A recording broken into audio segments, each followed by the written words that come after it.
Hey guys, this is Varsha and welcome to VSP classes. आज हम लोग बात करने वाले हैं रीट एग्ज़ाम 2021 के बारे में। जी हाँ, आज की जो वीडियो है वो रीट एग्ज़ाम्स की पूरी जानकारी देने वाली है। तो यदि आप रीट परीक्षा के बारे में जानकारी प्राप्त करना चाहते हैं तो आप इस वीडियो को पूरा देखिएगा और लास्ट में ज़रूर बताइएगा कि ये वीडियो आपको कैसी लगी। और अगर आपको ये वीडियो पसंद आएगा तो लाइक और शेयर कर दीजिएगा, चैनल को सब्सक्राइब कर दीजिएगा और बेल आइकन को प्रेस कर लीजिएगा ताकि लेटेस्ट नोटिफिकेशन आपको मिलती रहे। देखिए, वीडियो शुरू करने से पहले मैं एक और बात पूछना चाहती हूँ कि आप लोग के एग्ज़ाम्स कैसे हुए हैं। ठीक है, कमेंट करके ज़रूर बताइएगा कि कितना स्कोर कर सकते हैं आप लोग सीटेट एग्ज़ाम में जो कि कल हुआ है। ठीक है, चलिए देखिए, रीट एग्ज़ाम्स के बारे में आज हम लोग बात करने वाले हैं कि ये एग्ज़ाम देने के लिए योग्यता यानी कि क्वालिफिकेशंस क्या होनी चाहिए, और रीट जो फर्स्ट लेवल एग्ज़ाम क्या होता है, सेकंड लेवल एग्ज़ाम क्या होता है, और इन दोनों का सिलेबस क्या होता है, किस टाइप के क्वेश्चन पूछे जाते हैं, ये सब के बारे में आज हम चर्चा करने वाले हैं। तो आइए शुरू करते हैं। तो रीट एग्ज़ाम्स का जो बाकी इन्फॉर्मेशन को शुरू करने से पहले हम एक बार ये देख लेते हैं कि रीट एग्ज़ाम होता क्या है। व्हाट इज़ रीट, यानी कि ये है क्या रीट एग्ज़ाम। तो देखिए, अगर आप राजस्थान में टीचर बनने का सपना देख रहे हैं तो उसको पूरा करने का टाइम आ गया है। जी हाँ, रीट यानी कि इसका फुल फॉर्म अगर बात हम इसके फुल फॉर्म की करें तो Rajasthan eligibility examination for teacher. ठीक है, यानी कि ये एक टीचर एलिजिबिलिटी टेस्ट है जिसको क्लियर करने के बाद आप सरकारी टीचर बन सकते हैं। कहाँ? राजस्थान स्टेट में। तो यदि आप राजस्थान में शिक्षक बनना चाहते हैं तो इस परीक्षा के लिए आप आवेदन कर सकते हैं। हालांकि जो इसकी परीक्षा की जो आवेदन तिथि थी वो आपकी जैन में ही निकल चुकी है। 11 जनवरी 2021 से ये form online application form start हुए हैं और इसकी जो लास्ट डेट है, याद रखिएगा, रजिस्ट्रेशन की जो लास्ट डेट है वो है 8 फरवरी को। ठीक है, 8 फेब को इसकी लास्ट डेट है। तो अगर आपने ये फॉर्म नहीं फिल किया हुआ है तो प्लीज़ जाकर फिल कर लीजिएगा। देखिए, अगर मैं सिंगल पेपर की इसके बात करूँ फीस की कि सिंगल पेपर की एप्लीकेशन फ़ी कितनी है, तो वो है 550 रुपये अगर आप केवल पेपर 1 या एक सिंगल पेपर, अगर आप बोथ पेपर देंगे तो 750 रुपीज़ लगेंगे फॉर्म भरने में। और सबसे ज़रूरी बात है कि एग्ज़ाम की डेट कब है, तो याद रखिएगा, वो तो आप सबको पता होगा लेकिन जिन लोगों को नहीं पता होगा उसके लिए ये वीडियो है। 25 अप्रैल को एग्ज़ाम का डेट है। ठीक है, तो एग्ज़ाम आपकी 25 अप्रैल को होगी और आपकी जो लास्ट डेट है वो 8 फरवरी को है। तो अगर आपने नहीं भरा है तो प्लीज़ जाकर भर लीजिएगा।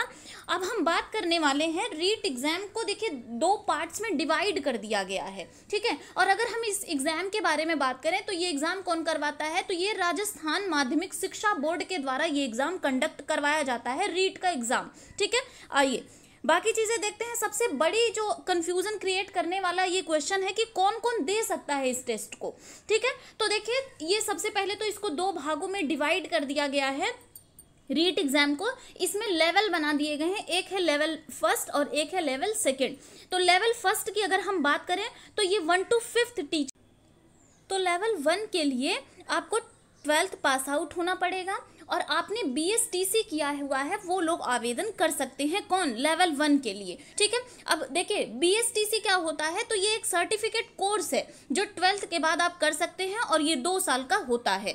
ठीक है, और जो लेवल 2 की अगर हम बात करते हैं तो आपको ग्रेजुएशन होना पड़ेगा और प्लस आपको BEd करना होगा। और एक और बात मैं आपको बहुत इंपॉर्टेंट बात बता दूं कि अगर आप फाइनल ईयर के स्टूडेंट हैं, BEd अगर फाइनल ईयर के स्टूडेंट हैं या फिर BSTC के फाइनल ईयर के स्टूडेंट हैं तो भी आप ये फॉर्म फिल कर सकते हैं। ठीक है, तो ये कुछ बात हो गई कि ये कौन कौन दे सकता है इस टेस्ट को, यानी कि इस एग्जाम को। तो ये लेवल 1 और लेवल 2 2 लेवल में इसको बांट दिया गया है। ठीक है, 1 to 5 तक के शिक्षक प्राइमरी टीचर कहलाएंगे, प्राथमिक अध्यापक, और कक्षा 6 to 8 के शिक्षक जो है वो अपर प्राइमरी टीचर यानी उच्च प्राथमिक अध्यापक बन पाएंगे। ठीक है, चलिए आगे हम देखते हैं कि पास होने के लिए आपको कितने नंबर चाहिए, यानी कि रीट क्वालिफाइंग मार्क्स कितने हैं। तो याद रखिएगा, qualifying marks, minimum qualifying marks जो है वो 60% है, यानी आपको 60% मार्क्स कम से कम लाना पड़ेगा। और बहुत बड़ी जो चीज़ है वो है नो नेगेटिव मार्किंग। जी हाँ, कोई नेगेटिव मार्किंग नहीं है, आप सारे क्वेश्चन अटेम्प्ट कर सकते हैं बिना किसी झिझक के। ठीक है, तो बहुत अच्छा एक गोल्डन अपॉर्चुनिटी आपके पास है इस एग्ज़ाम को क्रैक करने के लिए।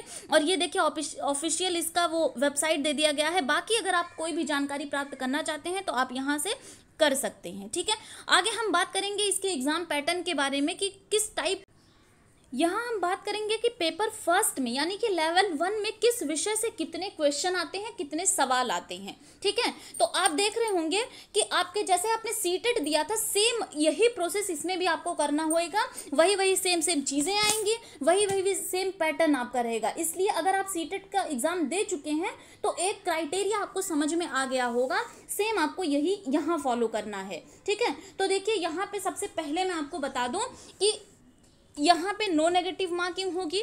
ठीक है, और जो आपका क्वेश्चन की जो संख्या है वो कितनी होंगी, 150 क्वेश्चन आपके पूछे जाएंगे। ठीक है, 150 क्वेश्चन आपके होंगे। और कौन कौन से, सबसे पहले बाल विकास और अध्यापन यानी कि CDP से आपको 30 क्वेश्चन पूछे जाएंगे और जो कि होंगे 30 नंबर के। ठीक है, और दूसरा है आपको लैंग्वेज फर्स्ट और सेकंड, 2 लैंग्वेज होंगे जिसमें से आपको जो भी आप चूज करना चाहेंगे वो आप कर सकते हैं। ये भी आपकी 30 नंबर की होएगी। EVS आपकी 30 नंबर की आएगी और प्रश्नों की संख्या भी 30 होगी। और गणित आपका पूछा जाएगा 30 नंबर का और ये क्वेश्चन भी आपके 30 रहेंगे। ठीक है, यानी कि फर्स्ट लेवल की अगर हम फर्स्ट पेपर की बात करें तो ये 150 नंबर का होगा, 60% आपको मार्क्स लाने होंगे। ठीक है, और ऑब्जेक्टिव क्वेश्चंस होंगे। ठीक है, चलिए लेवल 2 पेपर 2 की बात अगर हम करें तो इसमें किस विषय से कितने सवाल आएंगे, तो इसमें भी बाल विकास से आपके 30 नंबर के क्वेश्चन आएंगे जो कि 30 नंबर के होंगे।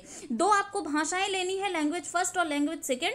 ठीक है, दोनों अनिवार्य होंगे। ठीक है, वो भी आपकी 30 नंबर की पूछी जाएगी। लेकिन यहाँ पे लेवल 2 की अगर हम बात करें तो जिन बच्चों ने गणित और विज्ञान लिया है उनके लिए 60 नंबर का मैथ्स और साइंस पूछा जाएगा। और जो बच्चे आर्ट के हैं उनके लिए सामाजिक विज्ञान यानी कि SST पूछी जाएगी, वो भी कितने नंबर की, 60 नंबर की। ठीक है, तो देखिए आपका जो यहाँ कुल टाइम होगा वो 2.5 घंटे का होगा, आपको 2.5 घंटे मिलेंगे। ठीक है, आपके अगर अंकों की बात कर ली जाए तो वो 150 अंक होंगे। ठीक है, अगर क्वेश्चंस की बात कर ली जाए तो वो ऑब्जेक्टिव होंगे क्वेश्चंस, वो भी कितने होंगे, 150 होंगे। और कुल प्रश्नों की अगर बात कर ली जाए तो वो भी 150 होंगे। यानी कि आप जो सीटेट में आप जो कुछ फॉलो करते आ रहे थे वही सेम चीज़ें आपको यहाँ भी मिलेंगी। ठीक है, फर्स्ट पेपर और सेकेंड पेपर दोनों के लिए। और एक और ज़रूरी बात, अगर हम सर्टिफिकेट वैलिडिटी की बात करें, रीट सर्टिफिकेट वैलिडिटी आपकी 3 साल तक वैलिड होती है। ठीक है, यानी आपने अगर एक बारी रीट का एग्जाम क्रैक कर लिया तो ये आपको जो सर्टिफिकेट मिलेगा उसकी वैलिडिटी जो होगी वो 3 साल तक होगी। यानी 3 साल के अंदर अगर कोई भी वैकेंसी आती है तो आप टीचर के लिए अप्लाई कर सकते हैं। ठीक है, तो अगर आप जो है फॉर्म फिल किए हैं या फिर फिल करना चाहते हैं और आप रीट से जुड़ी वीडियोस को लेना चाहते हैं, आप रीट के एग्जाम की तैयारी करना चाहते हैं तो चैनल को विजिट कर लीजिएगा। अगर चैनल को सब्सक्राइब नहीं किया है तो आपने कर लीजिएगा, बेल आइकन को प्रेस कर लीजिएगा ताकि लेटेस्ट नोटिफिकेशन आपको मिलती रहे। Thank you.